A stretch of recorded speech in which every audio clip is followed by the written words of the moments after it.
So for the people hoping I would have went nude for this intro, I guess you guys are pretty disappointed. Anyways, horror stories related to nudes, nude people, nude beaches, and criminals who do their crime in the nude. So grab a blanket, turn off your lights for 3 of these true horror stories.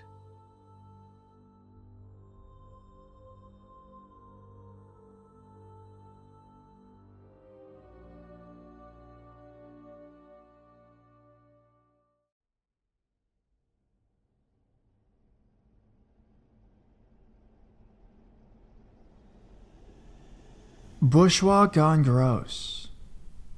When I was about 11 or 12 years old, my family went on holidays to Byron Bay. We rented a house, which was pretty secluded by only a short walk to the beach. It was about a 15 walk through bush and over a railway line to get to the beach. No streets or people around. My twin sister and I set off to explore the area. We were walking through the bush, singing and laughing, when I saw a strange tree. I wanted to get closer to it because it looked like a snake was wrapped around the tree branch, and I'd never seen a snake before. As I got closer, I yelled out to my sister, "Look! A snake!" Almost immediately after that, my eyes focused on what was about 5 steps away from the tree, which was a man. A tall, scruffy-looking man with long brown frizzy hair. This man was looking out at the nudist beach below and was touching himself. I still remember what it looked like. I felt sick to my stomach. He turns towards us and just stared blankly at me for what seemed like a lifetime. I realized what was happening before my sister and was like, "We need to go." And she kept saying, I want to see the snake." I pulled her away. We ran back and told our parents we saw a guy touching his willy. Needless to say, we weren't allowed to go exploring anymore. God, I still cringe today about the irony of saying, "Look, a snake." I'm just so glad nothing else happened.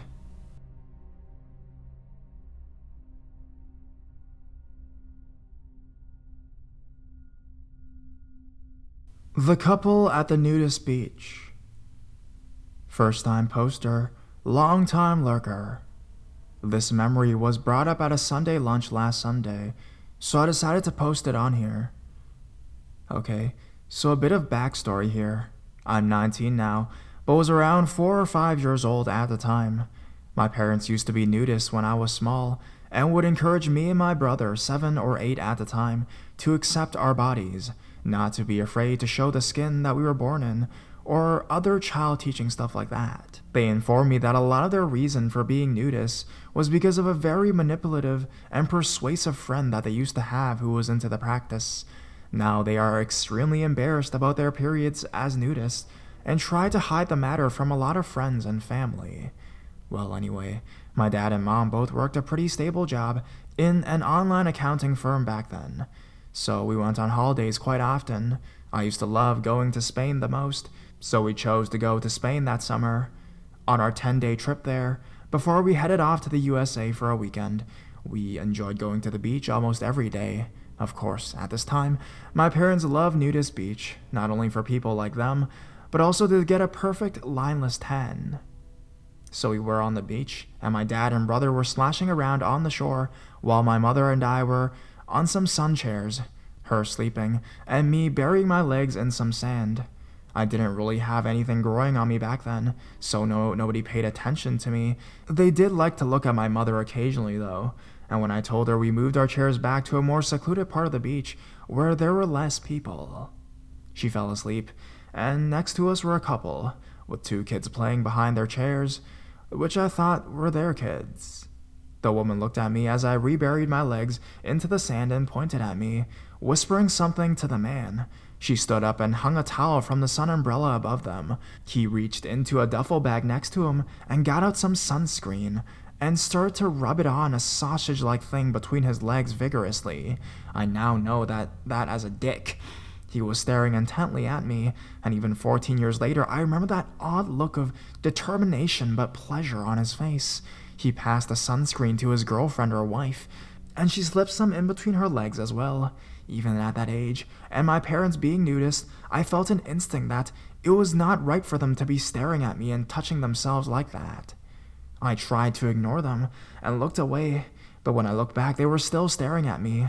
The woman's look was a little softer than the man's, but still really thoroughly creeped me out. What happened next is one of the creepiest things that's ever happened to me, and that's saying a lot compared to the other things that's happened to me.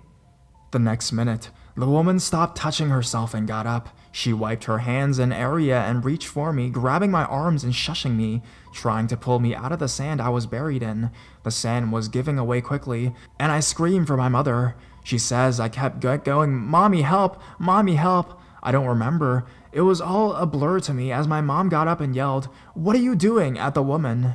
My mom said the woman quickly let go of me, not in Spanish but in Northern English accent, which she must have guessed because of the English tinge in my mother's Spanish. Explained to her that I had buried myself deep in the sand up to my nose, and she thought I was going to slip under, so she had simply pulled me out of concern. The sand underneath me was wet, and from my hips upwards, I had not a spot of sand stuck to me whatsoever, so my mom knew that she was lying. "Your daughter is very pretty. We meant no harm," the man said, unaware that he was still rubbing his nether regions. At that point, my mother loses it. "What the fuck did you just say? And what are you doing to yourself, you disgusting old twit?" The man realized and removed his hands from his inner thigh. "It's just sunscreen. Keep the old sun from burning me. Just rubbing it in. Do you like hip-hop? Is what I said." My mother reminded him his wife had draped a towel that was blocking all the sun, and he blushed profusely. She spat in the woman's face, got my hand, and dragged me away quickly. We got to my brother and dad, and she told my dad what had just happened. He stormed over to the lifeguard and explained to him very shortly the situation. Then him and the lifeguard went over to where our stuff was. The couple had taken off, and all that was left were the seats and the two kids. Mom scoured through her beach bag for her cell phone to call the local police station, but her phone was missing. So was my dad's wallet. The lifeguard radioed into the beach kiosk to call the police and to play on the speakers placed on the bars around that two kids were unaccompanied and their parents need to collect them. In about a minute or so, a woman came running, tears in her eyes, and scooped up the two kids. They must have been around 2 years old, and she held them, crying her eyes out. She thanked the lifeguards and my parents and told us that her husband had fallen asleep, and we told her that the couple must have taken them and moved them to their spot. She had her cell in hand and said she was about to call the police. My mom told her to, and the lifeguard offered to drive us all to the station, including the woman and her husband, as his shift was about to end. We all changed and drove down.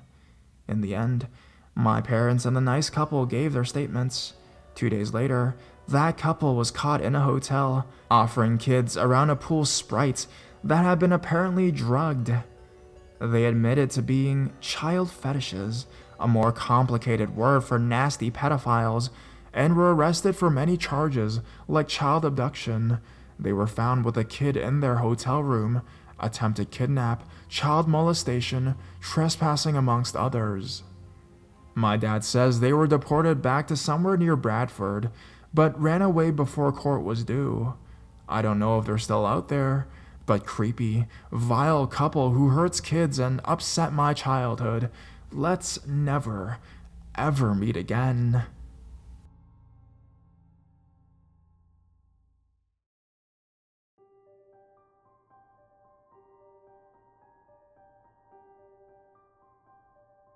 Bizarre nudist cosplaying creeper.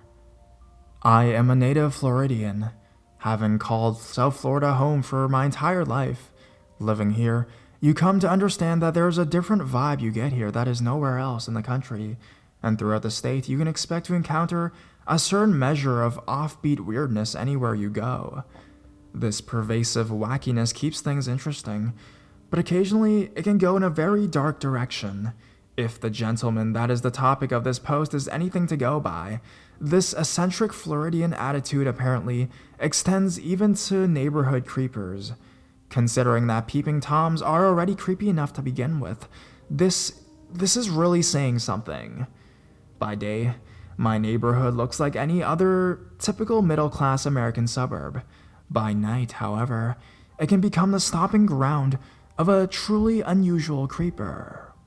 You see, what sets this peeping Tom apart from all the rest is his costumes, or in several cases, complete lack of, as in no clothing whatsoever when he goes out on the town. Over the years, various people have spotted him either completely naked, in nothing but tidy whities, a Spider-Man costume, a chicken costume, the top half, yes, the top half, as in no pants of any kind, of a clown suit, complete with face paint and frilly collar, a hot pink Speedo, a Dracula cape, a Gandalf costume, and, according to at least one witness, what appeared to be an Organization 13 cloak from the Kingdom Hearts video games, among many others. In spite of these outrageous get-ups, no one has any idea who this guy is and has never gotten a good look at his face. He doesn't appear to cover a large territory, only about 3 blocks or so, and when spotted, it's usually at a fleeting glance. I've certainly never seen anyone resembling him out during the day. What I can tell you is that he's very tall, lanky man, probably in his late 40s, and pasty white skin and shoulder-length, greasy-looking stringy hair. He also appears to have a long, Duck Dynasty beard and goatee, although given his tendency to accessorize this, could be a disguise as well. You would think a guy of that description would stand out on a dark street, which makes it a wonder that the cops had never been able to catch him. This supports the idea that he only covers a small area, so he can make a quick getaway if he needs to. For as long as he's been doing this, he doubtless knows all the hiding spots and shortcuts, as well as who has dogs and whether they are kept outside. He certainly seems to know who has security cameras installed. He also seems to taunt these people, staying out of range, so all you can really make out is a white blob moving around in the dark, without any real details. My friend across the street caught him on camera one night.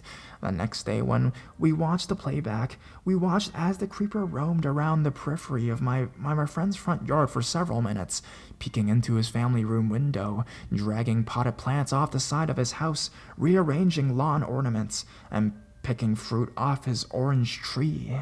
At one point, he appeared to wave at the camera. In case you were wondering, he was wearing nothing but his briefs on this occasion. Another reason he has probably gone away with what he does for so long is that he's very random. You may not see him for months or even years, then he'll suddenly start to show up again. Also, there are very few night owls in my neighborhood, and seeing how he appears to be most active in the wee hours, much of what he does gets unobserved. If he is spotted, it is by chance or someone driving through. My most personal encounter with him came in about 2003 when I was up late, 2:30ish, finishing up on a paper for class I was taking. Feeling hungry afterwards, I decided to get takeout at Denny's. On returning home, I was unpacking my car when I noticed that something in my peripheral vision seemed out of place. Looking closer, I saw a tall man standing in the shadows between my house and the neighbor's house watching me. Because of how dark that part of the yard was, and the way he was standing partway behind the edge of my wall, I got the impression that he believed I couldn't see where he was. He had shoulder-length hair and no shirt. He did appear to have long shorts on at least, but in the dark, it was impossible to be certain.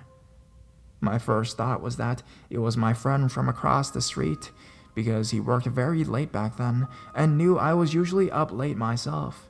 He would occasionally tap on my window to talk if he had a lot on his mind, so as to not knock on my front door and awaken my whole family. I called out his name and began to approach him. However, after I got within a few feet, I realized that this was no one I knew. I quickly retreated to the door of my car and stared back at the guy, ready to dive back inside and lock the doors if he made a move towards me.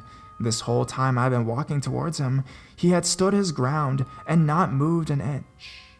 Under normal circumstances, I probably would have tackled the guy and beat the shit out of him, but the idea of wrestling with a half-naked stranger in the dark did not appeal to me. Most importantly, I had no idea if he was carrying a weapon or not. My thinking was that he must have had a reason to feel pretty confident to be staring me down in my own front yard the way he was. It's an incredibly unnerving experience to be staring down a stranger in a quiet, dark neighborhood at 3:30 in the morning. Finally, I yelled, "Who are you?" Eerily, he seemed to smile at this. "What are you doing?" Getting no response, I told him to get the fuck out, and I was calling the police. I ducked down in my car to look as though I was reaching for a cell phone, but it was a total bluff since I had foolishly left it inside. When I got back up, he was gone. Seconds later, I heard him jump the neighbor's chain-link fence and could tell their backyard motion lights had gone off. I could hear another fence further down the property being jumped as well, implying he had gone to the next street over. Looking over my shoulder the whole time, I unlocked my front door, awoke my family, and told of what had just happened. It was then that I had learned that earlier that night they had been awakened by some odd sounds outside their windows, and I had not seen anything when they looked outside. Later, we also learned our neighbor had been woken up about the same time by their dog growling, saw what looked like a silhouette pass by her window, but had disregarded it, assuming it was some late-night dog walker. She had been awakened a second time when he jumped her fence and set off her patio light. For an older guy, he seemed pretty agile. Anyways, the police were called and of course found nothing. They did, however, discover fresh cigarette butts both at the sides of her house and in the neighbor's front bushes. Nobody in either household smokes. So, that's all I got for now. Other than a neighbor at the end of my block that saw him last summer, he seems to be laying low for the time being. But, as I know all too well by now, you never know when he will show up again.